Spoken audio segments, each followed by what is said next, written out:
हाय viewers, अस्सलाम वालेकुम। Welcome back to my channel. तो 10 MCQs इस वीडियो के अंदर हम देखने वाले हैं, जो कि एडवांस लेवल भी हैं और बेसिक लेवल भी हैं। उसके अंदर हम ओपन के अच्छे से MCQs देख लेंगे, ज़्यादा टूल कॉलिंग के हिसाब से उसके अंदर MCQ। तो हम स्टार्ट करते हैं। ये पार्ट 1 MCQ का, ठीक है। पार्ट 2 इसके बाद आएगा और MCQs का। फिलहाल हमने 10 MCQs को इस वीडियो के अंदर डिस्कस करना है। So let's get started. सबसे ये रहे कुछ important MCQ for Q3 exam. Q3 के एग्जाम के लिए कुछ इंपॉर्टेंट MCQs हैं, इसको पढ़ते जाते हैं, देन इसको सॉल्व करते जाते हैं। फर्स्ट है, in large language model LLM tools are usually parsed in which format. LLM के अंदर जब हम टूल पास करते हैं, टूल कॉल होता है, तो वो कौन से फॉर्मेट में होता है? जेसन फॉर्मेट में, एक्सएमएल फॉर्मेट में, CSV में, या प्लेन टेक्स्ट फॉर्मेट में? तो जब भी टूल कॉल होता है LLM के अंदर, तो वो जेसन फॉर्मेट में होता है। तो इसका राइट आंसर है ऑप्शन ए, ठीक है। इसका right answer option A. Next, in the context of LLM what is a tool. कह रहे हैं LLM के अंदर टूल क्या होता है। ओपन एजेंट के अंदर जब हम टूल पास करते हैं, तो टूल की बेसिक डेफिनेशन क्या है? क्या टूल एक हार्डवेयर का पीस है जो कि मॉडल के लिए इस्तेमाल होता है? मॉडल के लिए तो इस्तेमाल नहीं होता। ऐसा फंक्शन जो कि मॉडल कॉल करता है इनपुट को स्ट्रक्चर देने के लिए और आउटपुट को स्ट्रक्चर देने के लिए। मतलब अगर मॉडल को नहीं पता, मॉडल मतलब LLM कॉल करता है ऐसे फंक्शन को, तो उसको आंसर बताए, वो आंसर स्ट्रक्चर होकर इनपुट होकर आए और आउटपुट भी आए उसके पास से। मतलब कहने का ये कि टूल ऐसा हो जो मुझे इनपुट भी दे और मुझे आउटपुट भी दे, और वो एक फंक्शन हो। तो हम टूल को एज अ फंक्शन यूज करते हैं, तो मोस्टली चांस है ये वाला ऑप्शन हो। थर्ड देखते हैं, a data set use for training. Data set तो नहीं होता। A user interface for chatting, user interface भी नहीं है। तो ऐसा फंक्शन जो कि इनपुट और आउटपुट लाकर दे, उसे हम कहेंगे यहाँ पर, उसे हम कह सकते हैं यहाँ पर टूल की बेसिक डेफिनेशन, ठीक है। What do we call a tool that will define ourselves for a specific use case in LLM? LLM के अंदर जो हम ऐसा वो टूल क्या कहलाएगा जिसको मैं खुद बनाऊं किसी खास काम को परफॉर्म करवाने के लिए LLM के अंदर, तो मैं उसको क्या कहूंगी? क्या वो बिल्ड इन टूल होगा, क्या वो कस्टम टूल होगा, क्या वो डिफॉल्ट टूल होगा, या फिर ट्रेनिंग टूल होगा? बिल्ड इन तो वो होता है जो पहले से बनाया मिले, हम जस्ट उसको यूज करें। कस्टम टूल वो होते हैं जो हम खुद बनाते हैं। तो इसका राइट आंसर क्या है? बी ऑप्शन, कस्टम टूल, ठीक है। ये बी ऑप्शन, कस्टम टूल। आगे देखते हैं, what are the tool called that are already provided and hosted by OpenAI। वो कौन से टूल हैं जो OpenAI ने हमें पहले से प्रोवाइड करे हुए और होस्ट करके यानी बना कर दिए हुए, उनको हम क्या कहते हैं? हम उसको कस्टम टूल्स कहते हैं। कस्टम टूल्स वो होते हैं जो हम खुद बनाते हैं, तो ये नहीं है। क्या हम उसको होस्टेड टूल कहते हैं, ट्रेनिंग टूल कहते हैं, लोकल टूल कहते हैं? हम उसको कहते हैं होस्टेड टूल्स या बिल्ड इन टूल्स, ठीक है। वो जो हमें उसने OpenAI एजेंट ने खुद बनाकर दिए, हम उसको कहते हैं होस्टेड टूल, ठीक है। बी ऑप्शन इसका भी राइट है। नेक्स्ट देखते हैं, we use Python's which module to extract the function signature along with Griffe to parse docstring and Pydantic for schema creation. यहाँ पर आपसे पूछ रहे हैं, हम OpenAI के अंदर पाइथन की लैंग्वेज यूज करते हैं, तो इसलिए पाइथन रिलेटेड भी आ रहा है। और ये टूल कॉलिंग के अंदर मोस्ट इंपॉर्टेंट सवाल है, ये पूछा जा सकता है। तो पाइथन का हम वो कौन सा मॉड्यूल यूज करते हैं जिससे हम फंक्शन एक्सट्रैक्ट करवाएं, ठीक है। फंक्शन हम क्यों करवाएंगे? हमें टूल कॉलिंग करवानी है, तो हमें फंक्शन भी चाहिए होगा। तो यहाँ पर वो पूछ रहे हैं वो कौन सा मॉड्यूल होगा जिससे हम फंक्शन एक्सट्रैक्ट करवाकर ग्रिफ और पाइडेंटिक को उसके साथ मिलाकर यूज कर सकते हैं। ग्रिफ क्या करता है? ग्रिफ डॉक स्ट्रिंग को स्ट्रक्चर देने के लिए होता है। जब मैं डॉक स्ट्रिंग देती हूँ ना अपनी फंक्शन के अंदर, या फिर मैं अपने एजेंट के अंदर जो नेम के बाद इंस्ट्रक्शंस दे रही हूँ, उसके इंस्ट्रक्शन अगर मैं डॉक स्ट्रिंग में दूंगी तो वो डिफाइन हो जाएगा ना उसको काम।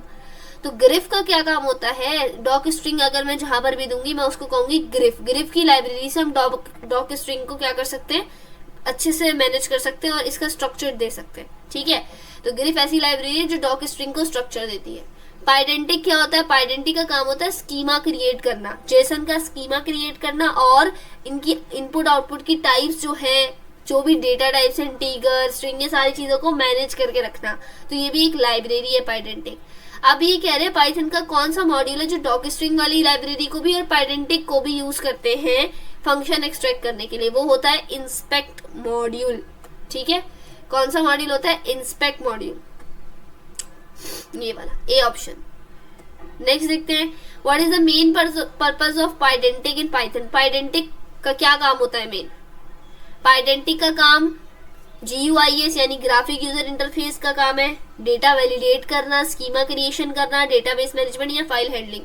तो फाइल हैंडलिंग तो नहीं है, डेटाबेस मैनेजमेंट भी नहीं है, तो इसका आंसर है स्कीमा क्रिएट करना और डेटा वैलिडेशन। डेटा को वैलिडेट करना, ये डेटा हमारा सही है, स्ट्रिंग दिया है तो स्ट्रिंग ही आई है, उसकी टाइप इंटीजर दिया है तो उसकी टाइप इंटीजर ही आई है। ये करने के बाद उसका स्कीमा क्रिएट करके पास करना जेसन की फॉर्म में, ठीक है। तो इसका राइट आंसर है बी ऑप्शन। आगे क्या है, what is the primary purpose of grief library in Python. अभी ग्रिफ लाइब्रेरी का प्राइमरी पर्पस क्या है? क्या वो मशीन लर्निंग मॉडल्स को चलाने में हेल्प करती है?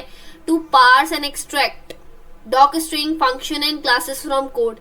इसका काम ये है, क्या जो डॉक स्ट्रिंग फंक्शन के अंदर जो डॉक स्ट्रिंग है या क्लासेस हैं उनको एक्सट्रैक्ट करना या उनको पार्स करना, इसका काम ये है। एक्सट्रैक्ट करना मतलब अगर मैंने इंस्ट्रक्शन दिए ना किसी भी एजेंट को, you are a helpful assistant and you have to do this, if the agent ask about this तो हैंड्स ऑफ कर देना। ये सारी लाइंस जो मैं उससे कह रही हूँ ये एक्सट्रैक्ट करके लाना कौन करके लेता है? ये ग्रिफ की लाइब्रेरी।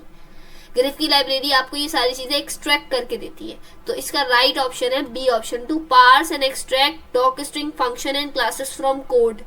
ये इसका राइट आंसर है, सही राइट आंसर है। नेक्स्ट पे मूव करते हैं।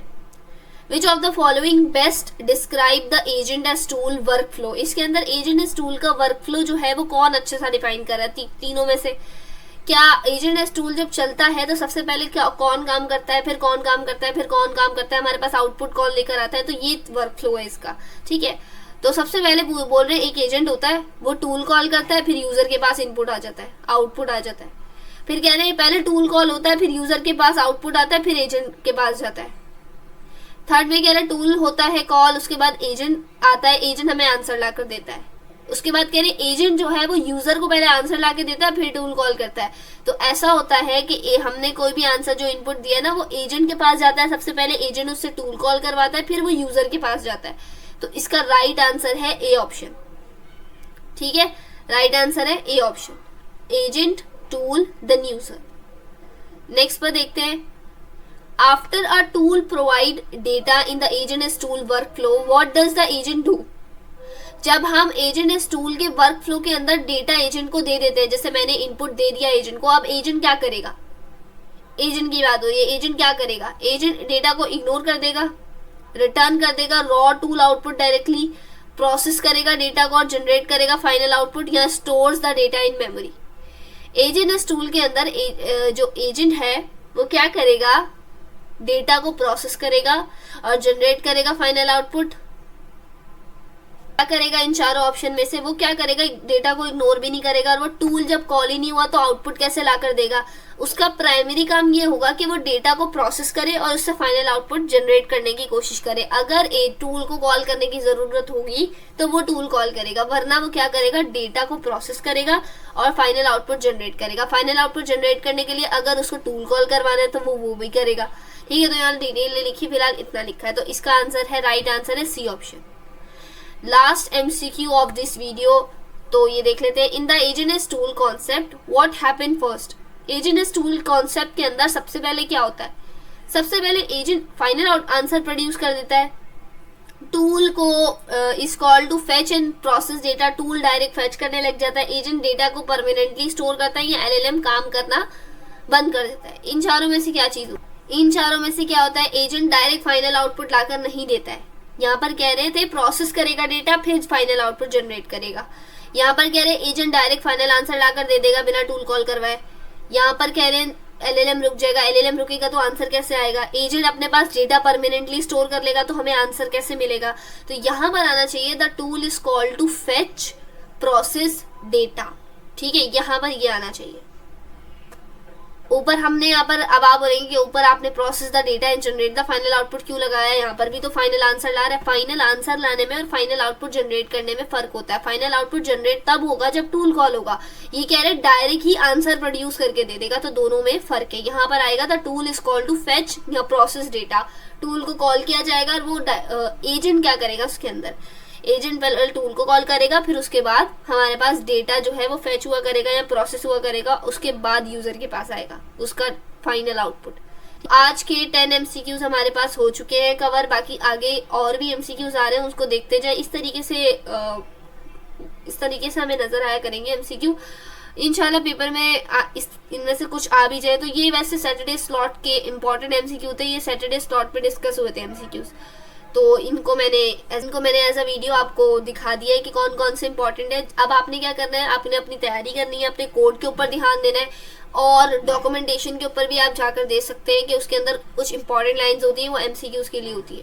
नहीं तो आप ChatGPT से भी हेल्प ले सकते हैं कि give me the advance level MCQ for OpenAI agent university के टेस्ट प्रिपरेशन, तो वो आपको दे देंगे। अभी के लिए फिलहाल इतना ही। प्लीज स्टे ट्यून्ड और सब्सक्राइब कीजिएगा चैनल को, लाइक कीजिएगा। आपके एक लाइक से थोड़ी हौसला अफजाई होती है और नेक्स्ट वीडियो के लिए थोड़ा हौसला होता है कि भाई नेक्स्ट वीडियो बनानी चाहिए, लोग देख रहे हैं। तो प्लीज फिलहाल के लिए इतना ही, बाकी नेक्स्ट वीडियो में नेक्स्ट एमसीक्यू देखेंगे पार्ट 2। अभी के लिए अल्लाह हाफिज, थैंक यू फॉर वॉचिंग।